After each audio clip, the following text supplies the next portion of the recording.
listeners. Welcome to another episode of Romance Unraveled. This is one of your co hosts, Jacob Bozen.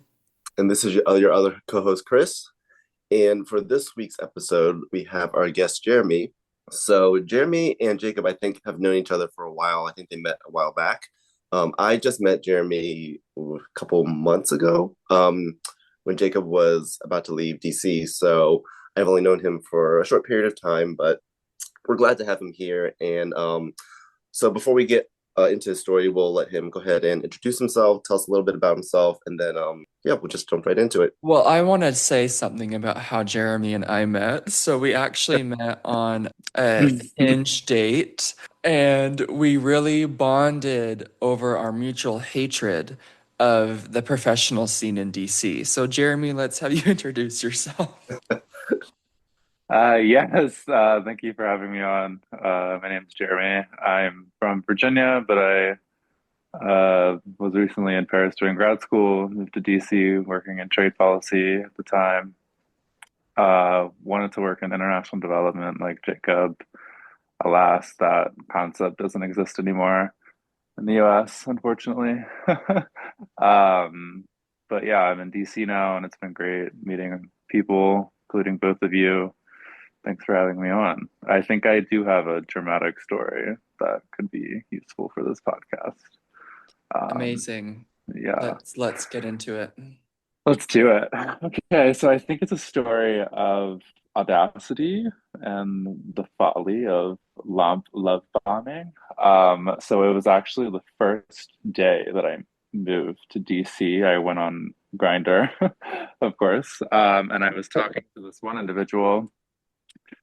It seemed really nice and great communication, great like chatting or whatever, but we didn't hang out until the next day when we were playing Fortnite, which I had recently gotten into. Highly recommend as a de-stress activity. Oh, Um, and that was great. And then he had asked me, it was the day of the Oscars, I believe. He asked me to go meet up with him for the first time with his friends at an Oscar watch party. And at the time, like I wasn't really looking for anything in particular, but he wanted to go with the flow as well and just like be friends. And he had said that he had been in like a couple situationships or something like previously, like in the within the year.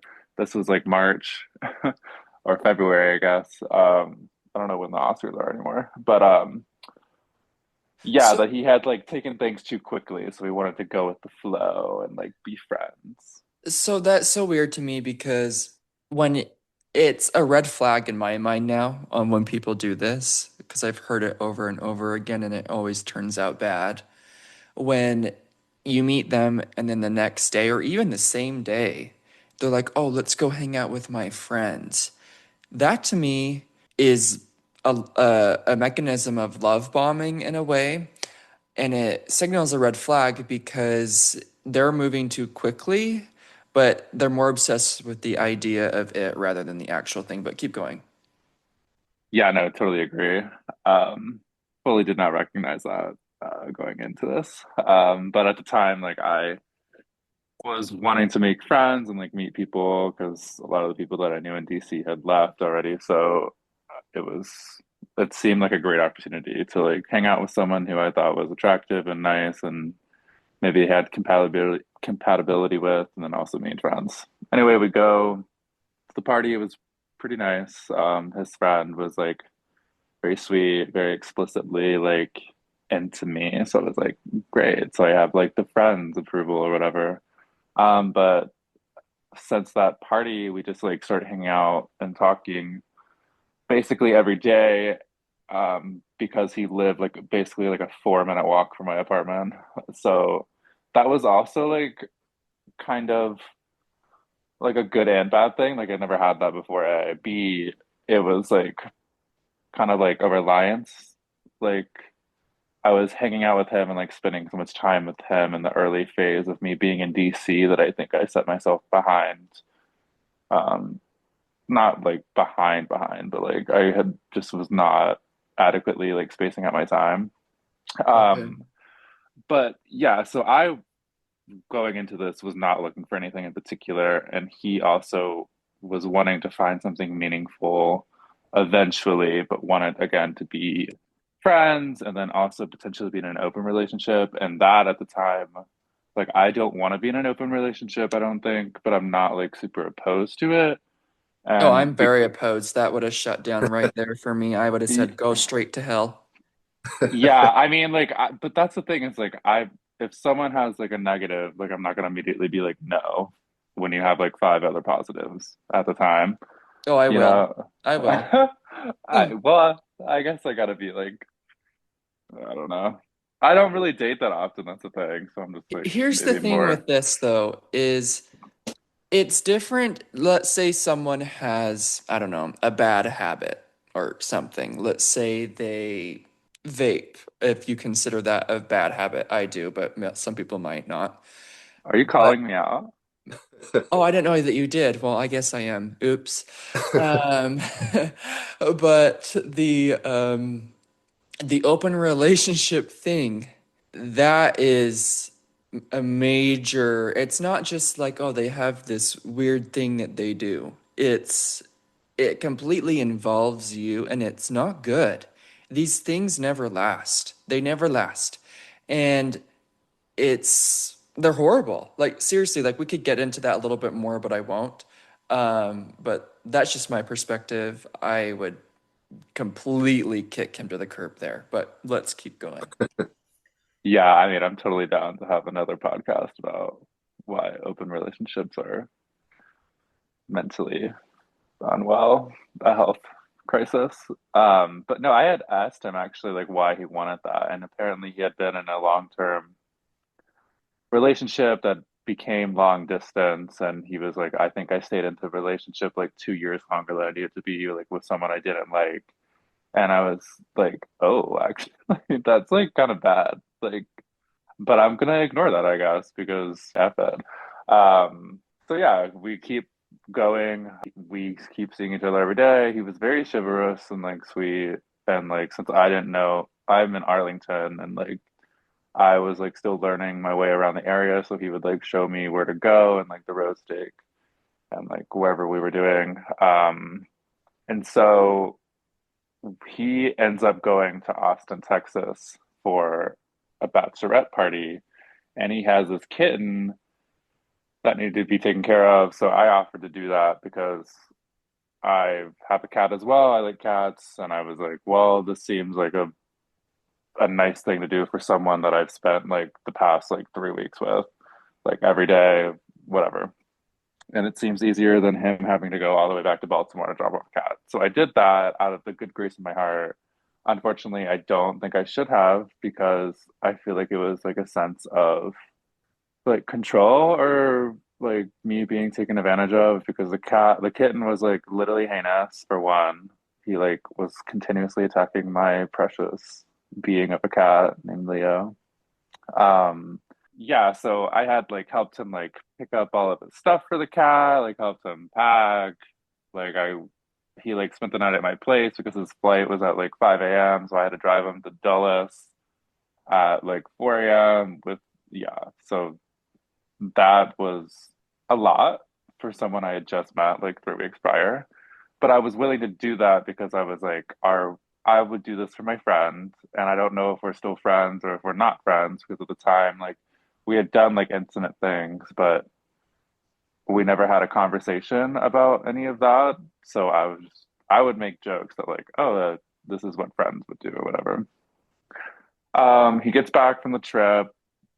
During the trip, he like drunkenly FaceTimes me with one of his friends I had met, and they seemed really sweet and like they wanted to hang out with me more, and like it seemed everything seemed like it was going well, and I was like so shocked by that because I just haven't been too successful in like relationships in my life with like gay men. So I was like, oh wow, like guess I got like lucky here. Like my first day actually going on Grinder in a new city. And Yeah, I bet then you were like, this is the best place on earth. Why didn't I come here before? yeah, And then it we was just quickly find out it's literally a shithole. yeah, unfortunately. Good thing I'm not there anymore. Maybe you will be soon. So yeah, and then we keep doing, I'm sort of like ignoring like small little like red flags of like things that he'll say. Like there are some things that he would say about like his preferences or like what he likes and dislikes, and I'm like, that's kind of icky, but again, we're not dating. We're literally just friends, so like whatever. For example, like he was like, I don't like being friends with people who are like ugly. And I'm like, okay, that's actually heinous, but That is sure. such a That common thing in the gay community. Chris, you were going to say is, something. yes, no, that for me is automatically like a red flag, like when someone says something like that. But yes, I do agree that's something that whether they say it explicitly or not, like I get that impression quite a bit. Yeah. Yeah, that was like a significant. I was like, ooh. He was like weird about like asking around for like my like credit score and stuff. I'm like, bro, you're almost Another red flag. 30. Like, literally get a life. Like, I'm pretty sure I probably have a better score than you, or like finances. Actually, I probably don't because you literally have been working way longer than I do. Whatever. And that was I like went, strange. I went on a date with a guy maybe 2 or 3 years ago in DC, and that's one of the things he asked me too was what my credit score was and how many investments I had and what investments they were. And I was like, "Are you interviewing me?" Like that was our whole conversation the whole time. So yeah, it's a really weird thing. Yeah, it's so strange. Like, I like talking about it. I like personal finance, but like, it was always a sense of like he was in control and like he knew what was right and like wrong. And like, anytime I would bring up like my strategies, like he'd be like, no, that's like, why would you do that? Like that's wrong. That's basically Mm, the insinuation that I got. And I was like, okay, like you're actually starting to piss me off because like why can't you just like be chill or just like accept that like people have different strategies and perspectives on different issues. In terms of just like being in a relationship, he was like very specific about like what he likes and doesn't like, which yeah, we all have, but like he was like, I never like do oral to like my partner. And I'm like, okay, that's very strange, but sure, in my opinion. And then I don't know, I don't know if I can get into those details or not, but it was just like so strange. And like I didn't really end up having that much of an issue with those things at the time because again, like I thought we were still friends. So I was like, okay. Um, So yeah, moving on. We still keep hanging out, and then I have a housewarming party right before like a really heinous week I was about to have because at the time I was working at trade policy and Donald Trump was his liberation day was gonna like release a bunch of tariffs and I had like two job interviews and it was just like really, really heinous week. But I had this housewarming party and I had a bunch of friends come over from out of town staying and he was just like really weird and like distant that weekend, and my friend, who's really perceptive, was like, "What?" Because she would also like play on Fortnite with him, so she knew him like somewhat, and he was like just being really strange. Um, and then at the party, I had like a late night with like another friend, and like these two Persian guys were at my apartment until like 6 a.m. one night, and one of them left their jacket, and I was laughing about that at the party, and then yeah, this person, the guy was like why do you have his jacket? And like, oh my God, like, are you cheating on me? And I was like, what? And I really didn't hear that because I was hosting, but then my friends were talking about it, and I was like, you said what? Like, that's insane to me. Like, Like, was he because serious or was he joking about it? Like in a joking way? both, like, he's never really that serious because he never really could talk about like deep stuff very well. So it was like the sort of like I'm making this a joke, but I actually do mean this. Hmm. But it could have been a joke, like a full joke. But so yeah, party was okay. It was named Genesis. Um, but then the next couple of days, I think it was Sunday, he had messaged me and was like, "Hey, we need to talk." And I'm like, "Oh my God, like I know what this is gonna be." Like, yeah, sure, um, come over now or whatever. He he was like, no, I actually can't. Like, I can come over in like 4 hours. I'm like, great. So you're gonna let me like sit here for like 4 hours and like wait for you to come break up with me, even though I didn't know we were dating. And it's really not that serious, and I don't even like you that much at the time, or at least I thought I didn't. So yeah, he comes over, basically explains that he's like intermittently like into me romantically, but probably has only ever seen me as a friend, and that he enjoyed his time with me, but he would love to be friends with me going forward. And it was really great. So yeah, he just needed to end things right there. But why are you cheating on me? Why, Jeremy? Why are you cheating? Yeah, yeah. So then I posed the question. I was like, so what do you mean that you never felt like romance, or you like intermittently liked me when like we literally just like biked around the like cherry blossoms on Roosevelt Island or wherever the island is in DC, and like we were like you wanted me to dress up so we could take pictures, and you got like annoyed because I didn't wear anything that was like nice because I thought we were literally just like exercising. And he was like, "You didn't wear something nice to take pictures?" I'm like, "What is like?" I have the indications and the indicators are just like so off. Like I don't think I can read people very well, but like I can get like a basic understanding of like this guy is into me. So yeah, so I kind of dragged him verbally at least as much as I could because I was just like so taken aback, and I was like, "How dare you?" Like we never even like committed to like being exclusive or like anything. And so now you're gonna just like end this when like you could have just like had a conversation before being like, this is over permanently.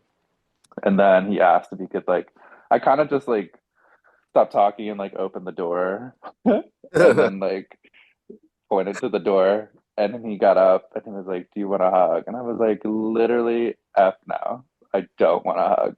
And I just closed the door. I love that. um Open the door, like yeah. in the middle of this conversation. Yeah, I was just like, I said my piece, so you can literally chow. So yeah, but then I am like unwell because I'm just like, literally, what just happened? And then not even probably 20 minutes goes by and he starts texting me and he's like, so I don't think I meant all the things I said. Like, I think I do like really like you. Like, I know I caused you hurt, but I just like really want to try again or talk to you again. Like, please know that I didn't mean to hurt you, yada, yada, yada. And at this whole time, I'm just like, what the actual hell is this? I've never seen such like an old person, older person, mature, a fully developed person have such a emotional whiplash. Like what? How That's old is he? insane. 29. I think he might be 30 now. Okay.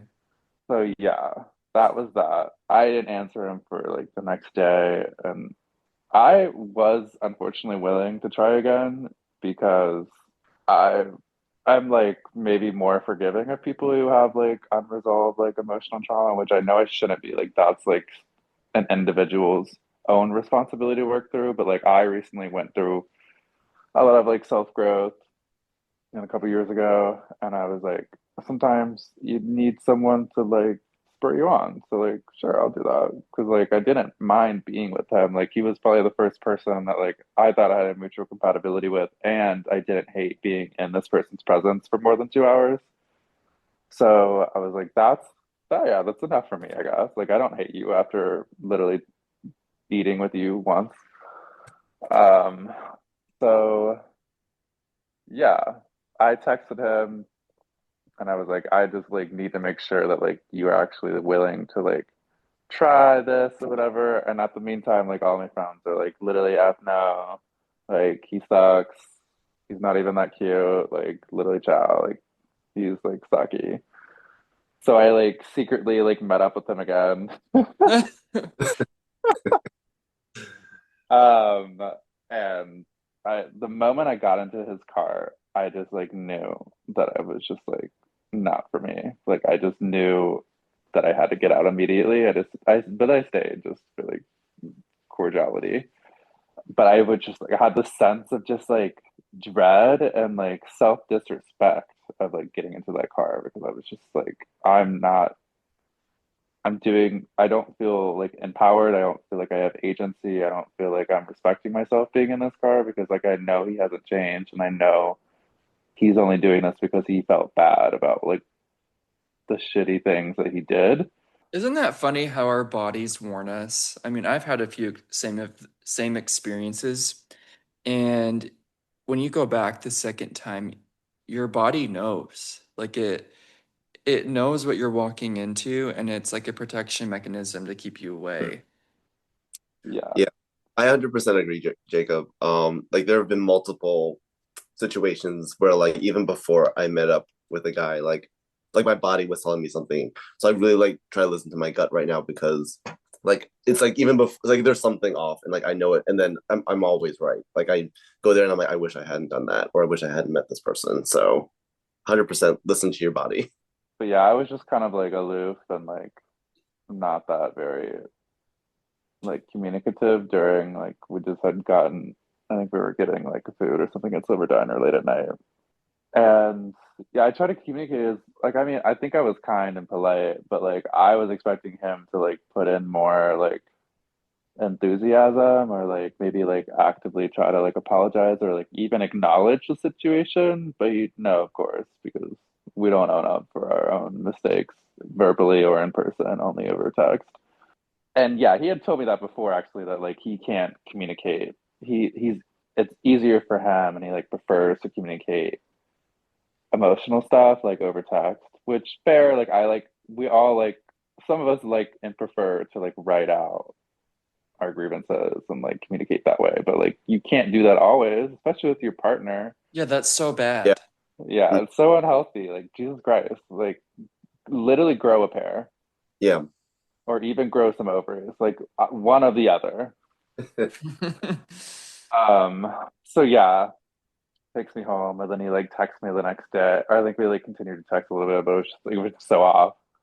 And then he like sends this text, basically was like, "Hey, I know I messed things up, but like I don't think you're fully committed to trying again. So I think this is like time to like leave it. And I hope that like in the future, like maybe we can be friends or like have a better dynamic. So yeah, thanks." And I was like, well, no, hold up. Firstly, like I don't understand how you wanted me to try again and like be like really happy and open Wait, to he said trying this to again. you? You didn't say this to Yeah, him. He said this to you. yeah, he said that to me. Oh my God. And I Okay. was like, so you wanted, firstly, I didn't even think we were dating because you consistently said you wanted to start off being friends, and we never made a decision or had any sort of communication about what we were.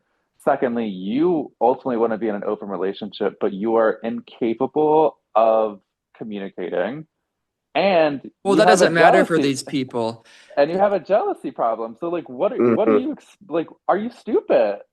Like I don't do open relationships, but like I feel like if you have to be in one, you need to be communicative and not have jealousy issues. And you have both. So Yeah. ciao. And Mhm. you're throwing away someone who is like nice and like a catch so key. So like ciao. Like you're so stupid. Yeah. You were so nice to like you're still like very kind to view him in this way and to like give him another opportunity um after like everything that he did to you. Yeah. I kind of just like have like blacked it out. Like I don't even my body still remembers it. And like every time I go and like meet people now, I like compare it to like the like ease of communication with him and like how it just felt really organic and natural. And like that really pisses me off because like I know like what we had was like maybe like chemistry, but it wasn't really compatibility and it wasn't good and it wasn't going to be healthy. So I'm like pissed at myself for like having these sort of like skewed perspective on things. Like it was fun and it was like cool and like I learned things about the city and that was like a nice intro to the city, but like it also like kind of messed me up a little bit. Like I think that was like the first time that I like trusted myself enough to like open up to someone.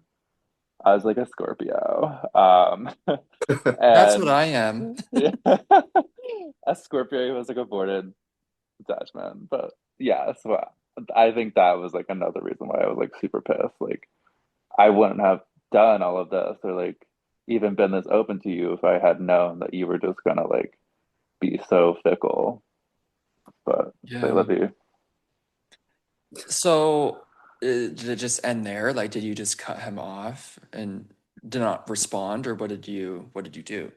I said like nice text back and I was just like, yeah, like I seriously think like you need to like low key work on yourself and like I enjoyed our time together. Like I would have been happy to be with you, but like I don't think it's gonna work. I'll talk to you again soon, maybe. I don't know. I was like nice about it, like You're because I was also you're really so nice. sad. Like I was just like, damn, like because I like I think it was like such an intense like it was probably like I don't know, like 6 weeks, maybe 7 weeks. I can't remember. It was like very short, but like I literally saw him every single day for like multiple hours. So it was like, and I didn't really know that many people yet there. So it felt like I like a significant hole in this new life that I had crafted had just been like completely obliterated. Yeah. So Yeah, that's hard. yeah, but So, you shut it down. You didn't talk to. You never saw him again, I'm assuming. no, I never saw him again. Okay. I Okay. had like some indicators that he like felt bad about the situation. So I think in between like him breaking up the first time and then us hanging out, I was like, oh, so what does your friend think about this? Because like we like would play Fortnite together a lot. And he had sent me a screenshot of his conversation with his friend. And that was when I was like, damn, like you're actually never gonna like learn or like be a competent emotional human being because like the people you are surrounded by are also emotionally effed up. Because he said he sent me the screenshot and he was like, hey, like I think I like messed up something like really good and like positive and like I'm really sad about it, yada yada yada. And he was like venting and all his friends said back was like, oh, it's okay, like sometimes we just have to like do things alone and like learn from our mistakes. Like what, bruh, are you serious? Like that's all you're gonna say to your friend who just like love bomb someone, A, B, someone that you explicitly liked being around, and you're just gonna let your friend just like walk over them and like walk out of something and not learn from, I don't know. We need like pseudo diagnoses from our friends. Like I wish I had people telling me, like for example, I had was talking with my friend last night who also had been in a love bomb situation and she sent him like literally is the most dramatic email. It's titled Final Thoughts. But I was telling her like that's such a gift actually. Like I wish any person who dumped me gave me like a 8 paragraph email about everything I did wrong because like I genuinely want to learn and grow.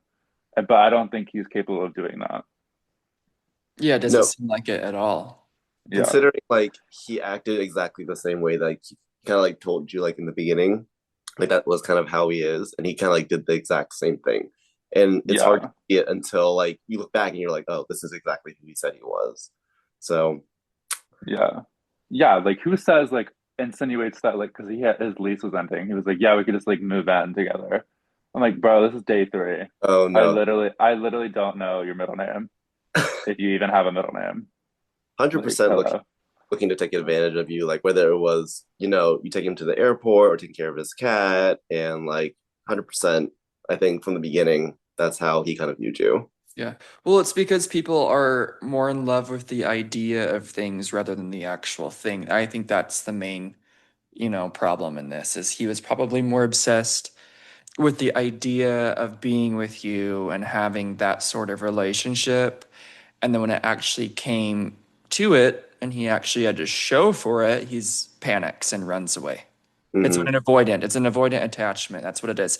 He seemed to be anxious to me at the very beginning because he was very like, let's, go pretty quickly, it seemed, even though he wanted to stay friends. But like you saw him every day, you drove him to the airport, you watched his cat, like that's an anxious behavior. And then once it actually comes down to it, he runs for the hills. Yeah, I Yeah, agree. Yeah. literally. Okay. Well, anything else you'd like to add, Jeremy? Guess not. Yeah, if anyone knows someone who's emotionally competent and Send them decent your to talk way. with, yeah, send them my way. In DC Yeah, or yeah, or a job. Well, actually, firstly, a job. You know, You know any employers, let me know. my advice would just be to leave because none of those things, neither of them exist in DC. They don't. True.